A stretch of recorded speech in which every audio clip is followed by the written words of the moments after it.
संसद में जो गतिरोध है उसकी बात करते हैं। संसद के बजट सत्र के पहले सेशन में सिर्फ महज 2 दिन बचे हुए हैं, यानी 13 फरवरी यानी पहले सेशन का आखिरी दिन। उसके पहले आज लोकसभा ऐसे सियासी अखाड़े में तब्दील हो गया जहां बजट पर चर्चा कम, आरोप और ट्रेड डील ज्यादा रही। राहुल गांधी ने आज लोकसभा में एक ऐसा स्टेटमेंट दिया जिस पर सत्ता पक्ष ने कड़ा विरोध जताया उनकी टिप्पणी को लेकर। अब सरकार ने विशेषाधिकार हनन का आरोप लगाया है। बीजेपी नेताओं ने राहुल गांधी के स्टेटमेंट को सदन की गरिमा और संसदीय प्रक्रियाओं के खिलाफ करार दिया और इस कार्रवाई की मांग की। दरअसल राहुल गांधी आज लोकसभा में बोल रहे थे तो उन्होंने अमेरिका में हाल ही में जो भारत अमेरिका की ट्रेड डील हुई उसको लेकर अपनी बात रखी, जिस पर सत्ता पक्ष ने खुलकर विरोध किया। राहुल गांधी जब बोल रहे थे उस वक्त केंद्रीय संसदीय कार्य मंत्री किरेन रिजिजू ने उनकी बातों को काटा, विरोध किया और कहा कि भाई जो आप बोल रहे हैं उसका सबूत दिखाइए। राहुल जी ने कहा कि हमारा देश, भारत देश को आपने सेल कर दिया है। मैं सदन में कहना चाहता हूं, आज तक कोई माइके लाल पैदा नहीं हुआ जो भारत को सेल कर सकता है, कोई खरीद सकता है, नहीं हो सकता है। और आपने प्रधानमंत्री जी को कहा, मैं दावे के साथ कहता हूं इस देश का आज तक सबसे मजबूत प्रधानमंत्री नरेंद्र मोदी जी है, कोई हिला नहीं सकते, कोई हिला नहीं सकते। दरअसल लोकसभा में राहुल गांधी ने ट्रेड डील को लेकर सरकार को घेरा और इस दौरान उन्होंने कई गंभीर आरोप भी लगाए। If the India alliance was negotiating with President Trump, I will tell you what we would say. The first thing we would say is, President Trump, the most important thing in this equation is Indian data. You want to protect your dollar? You want to protect your dollar? We are your friends. We appreciate you. We want to help you protect your dollar. But please remember that if you want to protect your dollar, the biggest asset that can protect your dollar is lying with the Indian people. Rahul Gandhi के आरोप पर किरेन रिजिजू ने media से बातचीत की और राहुल गांधी की तरफ से लगाए गए सारे आरोपों को सिरे से खारिज कर दिया। रिजिजू ने कहा कि सदन को गुमराह करने के लिए राहुल गांधी के खिलाफ केंद्र प्रिविलेज नोटिस भी लाएगा।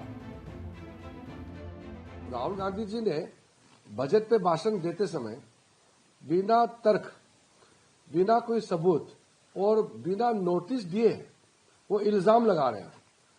जब आप किसी के ऊपर आरोप लगाते हैं, वो भी बहुत सीरियस किस्म का आरोप लगाते हैं, तो उसके लिए आप पहले नोटिस मोशन देना होता है और नहीं तो आपका जो एलिगेशन है, आपका जो आरोप है, उस पे जो कागज है या जो मटेरियल है उसमें ऑथेंटिकेशन करके आप प्रस्तावित करना होता है।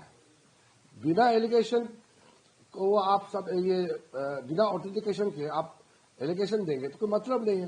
तो हम अपने पार्टी की ओर से हम नोटिस सर्व करेंगे, स्पीकर साहब को हम नोटिस सर्व करेंगे और राहुल गांधी जी को उसका ऑथेंटिकेशन करना होगा। लोकसभा में राहुल गांधी के तीखे तेवर ने माहौल को गरमा दिया और सियासी माहौल गरमाने के बाद मंत्री किरेन रिजिजू ने स्टेटमेंट दिया और राहुल गांधी पर विशेषाधिकार हनन की तलवार अब लटकती हुई नजर आ रही। अगर ये प्रस्ताव सदन में आता है, कार्यवाही आगे बढ़ती है, तो राहुल के लिए संसदीय और कानूनी राह काफी चुनौतीपूर्ण हो सकती है और मामला उनकी सांसदी तक आ सकता है, उनकी सांसदी भी खतरे में पड़ सकती है। अब ऐसे में आपको बताते हैं कि क्या होता है विशेषाधिकार हनन, जरा इसको भी आप जानिए और समझिए। तो जो विशेषाधिकार हनन क्या होता है उसके बारे में आप समझिए।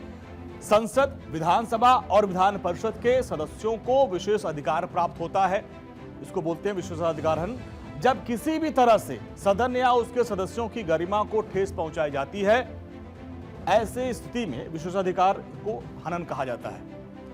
तो ये विशेषाधिकार हनन होता है। अब ऐसे में अब आप देखिए, संसद, विधानसभा में अगर किसी भी तरह से जो अधिकार प्राप्त होगा है, अगर उसका हनन किया जाता है तो उसको विशेषाधिकार हनन कहा जाता है।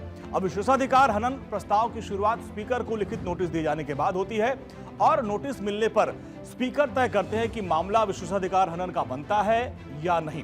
अगर लोकसभा अध्यक्ष नोटिस को स्वीकार कर लेते हैं तो फिर उसे विशेषाधिकार समिति के पास भेजा जाता है। राहुल गांधी के भाषण ने अब एक ऐसा सियासी तूफान खड़ा कर दिया है अब जिस पर राहुल गांधी खुद मुश्किल में फंसते हुए नजर आ रहे हैं। अब ऐसे में उनके ऊपर आरोप क्या है, अब आप सोचिए। राहुल गांधी के कई शब्दों को ट्रेजरी बेंच ने अमर्यादित शब्दावली बताया है। जो वो बोलते हैं उसमें कहा गया कि डेटा वाली बात को सरकार काल्पनिक और भ्रामक बता रही है। सदन को गुमराह करने का आरोप राहुल गांधी पर लगा है और इसके अलावा व्यक्तिगत आरोप लगाने से पहले प्रक्रिया का उल्लंघन करने के आरोप राहुल गांधी के ऊपर लगाए गए हैं। अब आप देखिए, भारत के संसदीय इतिहास में ऐसे कई उदाहरण रहे हैं जब विशेषाधिकार हनन या फिर सदन की अवमानना के मामलों में सांसदों के ऊपर गाज गिरी है। दरअसल संसद के बजट सत्र में जब शुरू हुआ शब्द युद्ध, अब एक ऐसी कानूनी और संवैधानिक मोड़ पर खड़ा हो गया जहां पर राहुल गांधी के लिए उनकी राह काफी मुश्किल नजर आ रही है। अब ऐसे में राहुल गांधी घिरते हुए नजर आ रहे हैं। सरकार की तरफ से विशेषाधिकार हनन की तलवार लटकना एक महज सियासी पलटवार नहीं है, बल्कि विपक्ष के लिए एक कड़ा संदेश है कि सदन के पटल पर बोले गए हर शब्दों की जवाबदेही भी तय होगी। ऐसा नहीं है कि सदन के अंदर आप कुछ भी बोल सकते हैं। भारतीय संसदीय इतिहास में यह मामला न केवल अभिव्यक्ति की आजादी और सदन की मर्यादाओं के बीच की एक लकीर को नए सिरे से परिभाषित करेगा, बल्कि 2026 की जो सियासत के एक नए नैरेटिव को भी सेट करेगा। लोकतंत्र के मंदिर में शुरू हुई यह बहस अब सबूतों और नियमों के तराजू पर तौली जाएगी।